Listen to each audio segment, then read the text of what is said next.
നിങ്ങളുടെ ഇഷ്ട പരമ്പരകൾ എക്സ്ക്ലൂസീവായി സൺ നെക്സ്റ്റ് ആപ്പിലൂടെ തികച്ചും ഫ്രീ ആയി ഇപ്പോഴേ ആപ്പ് ഡൗൺലോഡ് ചെയ്യൂ. കഴിഞ്ഞ 2 മാസമായി സെർവർ മാറ്റുന്ന കാര്യം ഞാൻ ആവശ്യപ്പെടുമായിരുന്നു.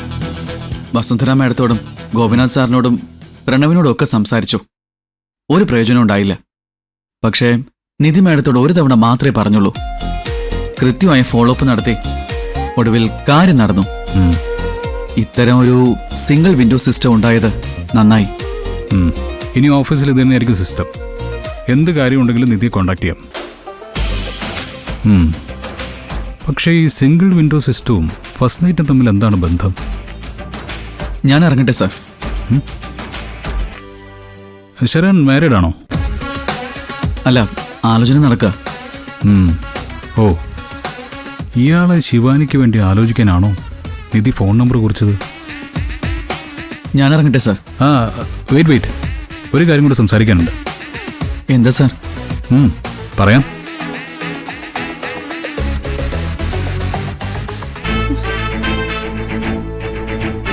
അമ്മ ഇപ്പൊ ഹോസ്പിറ്റലിൽ എത്തിച്ച് കാണൂ.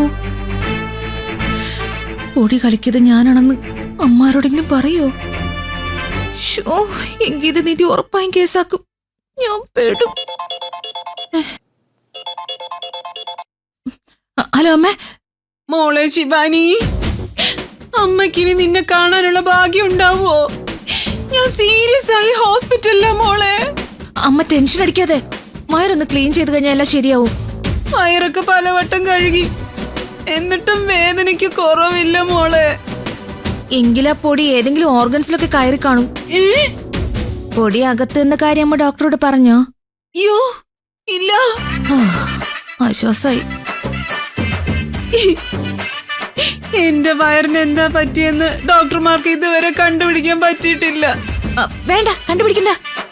കണ്ടുപിടിച്ചാ നമ്മൾ തന്നെ പെടും. അയ്യോ എന്റെ വയറേ. നിധി അമ്മയുടെ കൂടെ ഉണ്ടോ? ഓ ഉണ്ട്. അവള് നിന്റെ അച്ഛനും കൂടി എന്നെ ഇങ്ങോട്ട് കൊണ്ടുവന്ന്. എങ്കി അമ്മ നിധിക്ക് ഫോണൊന്ന് കൊടുക്കോ. എന്താ? ശിവാനിക്ക് നിന്നോട് എന്തോ പറയാനുണ്ടെന്ന്. അയ്യോ. ഹലോ ശിവാനി, അമ്മയുടെ ചെക്കപ്പുകൾ നടന്നുകൊണ്ടിരിക്കുകയാണ്. 1-2 ആഴ്ച അമ്മ അവിടെ അഡ്മിറ്റ് ആവട്ടെ നിധി. അമ്മയെ ശുശ്രൂഷിക്കാൻ നീ എവിടെ ഉണ്ടല്ലോ. ഞാനോ? അതെ, നിനക്കാവുമ്പോ ഹോസ്പിറ്റൽ കേസൊക്കെ കൈകാര്യം ചെയ്ത് നല്ല പരിചയമാണല്ലോ. അതുകൊണ്ട് അമ്മയുടെ കൂടെ നീ നിൽക്കുന്നതാ നല്ലത്. പിന്നെ ഗൗതമും നീയും ഒരുമിച്ച് ജീവിതം തുടങ്ങാത്തത് കൊണ്ട് നീ ഇങ്ങോട്ട് വന്നിട്ട് ഇനി പ്രത്യേകിച്ച് കാര്യമൊന്നുമില്ലല്ലോ. 2 പേരും 2 പായലല്ലേ ഉറക്കം. ഒരു പായൽ ഒരുമിച്ച് കിടക്കുന്നത് മാത്രമാണ് ജീവിതമെന്നാണോ നീ കരുതിയിരിക്കുന്നത്? അയ്യോ അതല്ല, എന്നാലും അതും ഒരു ജീവിതമാണല്ലോ. ഒരു മേൽക്കൂരയ്ക്ക് താഴെ അടച്ചിട്ട വാതിലിനുള്ളിൽ മാത്രമല്ല ജീവിതം. നിനക്ക് എന്റെ അമ്മയെ ശുശ്രൂഷിക്കാൻ ബുദ്ധിമുട്ടാണെങ്കിൽ അത് മാത്രം പറഞ്ഞാൽ മതി. എന്റെ അമ്മ ഞാൻ നോക്കിക്കോളാം. അല്ലെങ്കിൽ നീ ഇവിടെ വരേണ്ടി വരും. അറിയിക്കേണ്ടവരെയൊക്കെ അറിയിച്ചോളാനാ ഡോക്ടർ പറഞ്ഞത്. നീ എത്രയും വേഗം വാ. നിധി, അമ്മയ്ക്ക് എന്താ പ്രശ്നം? അയ്യോ നിധി, എനിക്കെന്താ പറ്റിയേ?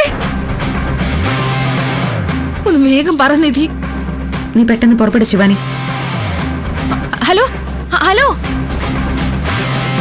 അയ്യോ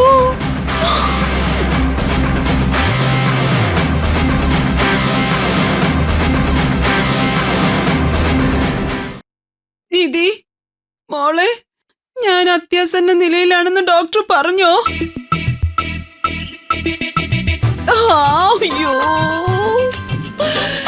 അയ്യോ, ശിവാനി വീണ്ടും വിളിക്കുന്നു. അവള് നേരിട്ട് വരട്ടെ, അതാ നല്ലത്. അയ്യോ, എനിക്കിനി ആരോട് സംസാരിക്കണ്ടേ? എനിക്കൊന്നും കേൾക്കാൻ വേണ്ട. നിധി, നിന്നെ ഈ അമ്മായി ഒരുപാട് പീഡിപ്പിച്ചിട്ടുണ്ട്. നിന്നെ മാത്രമല്ല, നിന്റെ അമ്മയും നിഖിലിനെയും ഒക്കെ ദ്രോഹിച്ചിട്ടുണ്ട്. എല്ലാം നീ പൊറുക്കണം. അപ്പോ അമ്മാവനെ പീഡിപ്പിച്ചത് പൊറുക്കണ്ടേ? അശോകേട്ടനോട് നേരിട്ട് ഞാൻ മാപ്പ് ചോദിച്ചോളാം. ജീവിതത്തിൽ ഇനി ഒരാഗ്രഹം മാത്രമേ ബാക്കിയുള്ളൂ.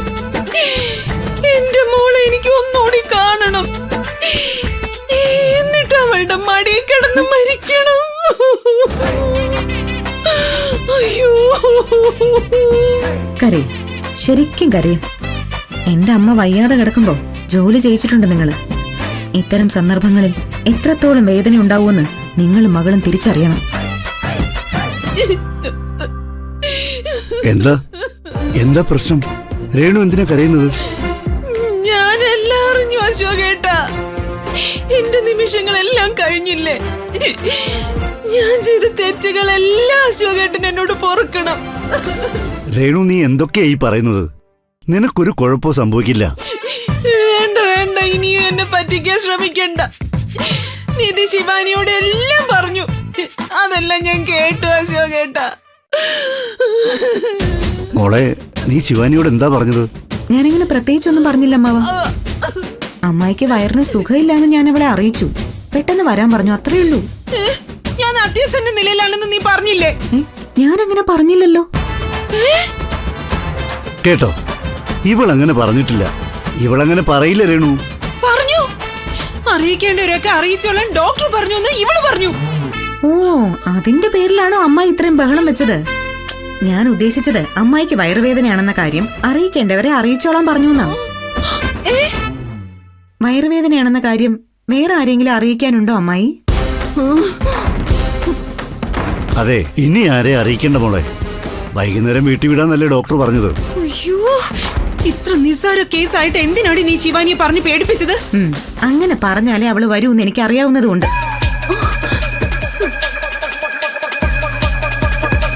അമ്മായിക്ക് സുഖമില്ലെന്ന് അറിഞ്ഞപ്പോ ശിവാനി ശ്രമിച്ചത് എന്നെ അമ്മായിക്ക് ഇവിടെ കൂട്ടിന് പിടിച്ചു നിർത്താവുന്ന. എന്നെയും ഗൗതമിനെ അകറ്റുക ലക്ഷ്യം മാത്രമേ അവൾക്കുള്ളൂ. അതുകൊണ്ട് മനഃപൂർവ്വം തന്നെയാ ഞാനത് അവളോട് പറഞ്ഞത്. അമ്മായിക്ക് അത്ര വയ്യാന്ന് കേട്ടാലെങ്കിലും അവള് വരുമെന്ന് ഞാൻ കരുതി. അങ്ങനെ കേട്ടാലൊന്നും അവള് വരുമെന്ന് എനിക്കൊരു ഉറപ്പുമില്ല മോളെ. എന്റെ മോള് വരും, നിങ്ങൾ കണ്ടോ. എനിക്ക് വയ്യാന്നറിഞ്ഞ പെപ്രാളം പിടിച്ച് അവൾ ഓടി വരും. എന്നാലും ഇത്രയും കാലം ഞാൻ നിന്നെ നിന്റെ കുടുംബത്തെ തീറ്റി പോറ്റിയിട്ട് നിനക്ക് എന്റെ കൂടെ ഇവിടെ നിൽക്കാൻ വയ്യല്ലേ? വയ്യ. എനിക്ക് ഓഫീസിൽ പോയിട്ട് ഒരുപാട് ജോലിയുണ്ട്.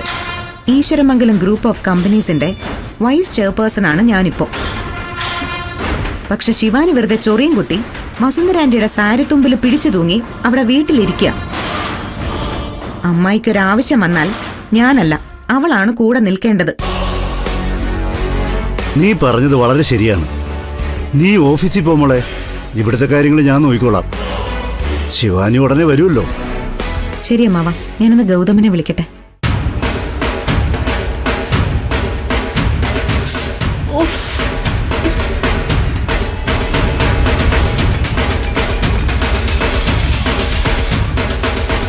അവളുടെ ഒരു ഫോൺ സംസാരം, ഇതൊക്കെ എന്നെ അവളുടെ പവർ കാണിക്കാൻ വേണ്ടിട്ടാ. അല്പന ഐശ്വര്യം കിട്ടിയോ അർദ്ധരാത്രിയും കൊട പിടിക്കും. വെറും കൊടയല്ല, വർണ്ണക്കൊട. വളരെ ശരിയാണ്. എനിക്ക് എന്റെ അമ്മയെ അവസാനമായിട്ടൊന്ന് കാണണം ആന്റി. അറിയിക്കേണ്ടവരൊക്കെ അറിയിച്ചോളാനാ ഡോക്ടർ പറഞ്ഞത്. ഇനി എന്തെങ്കിലും മിറാക്കിൾ സംഭവിച്ചാലേ അമ്മ ജീവിതത്തിലേക്ക് തിരിച്ചു വരുള്ളൂ. മിറാക്കിളൊക്കെ സിനിമയിലും സീരിയലും മാത്രമേ നടക്കൂ. നിന്റെ അമ്മയ്ക്ക് എന്റെ ആദരാഞ്ജലികൾ. അയ്യോ, എന്റെ അമ്മയുടെ അന്തി എന്റെ കൈയുണ്ടായല്ലോ. ദൈവമേ, ചന്ദ്രികാന്റിക്ക് വെച്ച പണി എന്റെ അമ്മക്കിട്ടാണല്ലോ കിട്ടിയത്. എടീ, നീ ഇങ്ങനെ ഉറക്ക ബഹളം വെക്കാതെ. രേണുക തട്ടിപ്പോയാലേ കുറ്റം നിധിയുടെ തലയിൽ വെച്ച് കിട്ടാൻ എളുപ്പമാ. നീതി കൊടുത്ത പായസമല്ലേ അവര് കുടിച്ചത്. ആ, സ്വന്തം അമ്മായിയെ പകമൂത്ത് നിധി കൊന്നതാണെന്ന് സ്ഥാപിച്ചെടുക്കാം. ഞാൻ ഇപ്പൊ തന്നെ പോലീസിൽ വിവരം അറിയിക്കാം. അയ്യോ വേണ്ട നീ. അതെന്താ? നമ്മുടെ സമയം തീരെ ശരിയില്ല. ആ കുറ്റം കറങ്ങി തിരിഞ്ഞ് നമ്മുടെ തലയിൽ തന്നെ വരും. നമ്മുടെ തലയിലല്ല, നിന്റെ മാത്രം തലയില്. പക്ഷെ പോലീസ് എന്നെ ചോദ്യം ചെയ്ത ഞാൻ അറിയാതെ ആന്റിയുടെ പേര് പറഞ്ഞു പോവും. എനിക്ക് ഹോസ്പിറ്റലിൽ പോണം. കണ്ണടയുന്നതിന് മുൻപ് എനിക്ക് എന്റെ അമ്മയെ കാണണം. അമ്മയ്ക്ക് എന്നോട് എന്തെങ്കിലും അവസരമായിട്ട് പറയാനുണ്ടാവും. നീ എന്തിനാ ഇതൊക്കെ എന്റെ മുമ്പിൽ വന്ന് നിന്ന് പ്രസംഗിക്കുന്നേ? നിനക്ക് ഹോസ്പിറ്റലിൽ പോണമെങ്കിൽ ആരെങ്കിലും തടഞ്ഞു വെച്ചിട്ടുണ്ടോ ഇവിടെ? ഹോസ്പിറ്റൽ ചെലവിന് കാശ് വേണ്ടേ? ബില്ല് കൊടുക്കാതെ അമ്മയുടെ ബോഡി വിട്ടു തരില്ലെന്ന് അവര് പറഞ്ഞ ഞാൻ എന്ത് ചെയ്യും? മിണ്ടാതിരിക്കടി, ശ്രദ്ധിക്കേ. നിധി അവിടെ ഉണ്ടെന്നല്ലേ പറഞ്ഞത്? ഹോസ്പിറ്റൽ ചെലവൊക്കെ അവള് ഗൗതമിനെ കൊണ്ട് കൊടുപ്പിച്ചോളും. എന്നാലും എന്റെ കയ്യിൽ ഒരു 5-6 ലക്ഷം രൂപയെങ്കിലും വേണ്ടേ? ആന്റി എനിക്ക് കാശ് തന്നേ പറ്റൂ.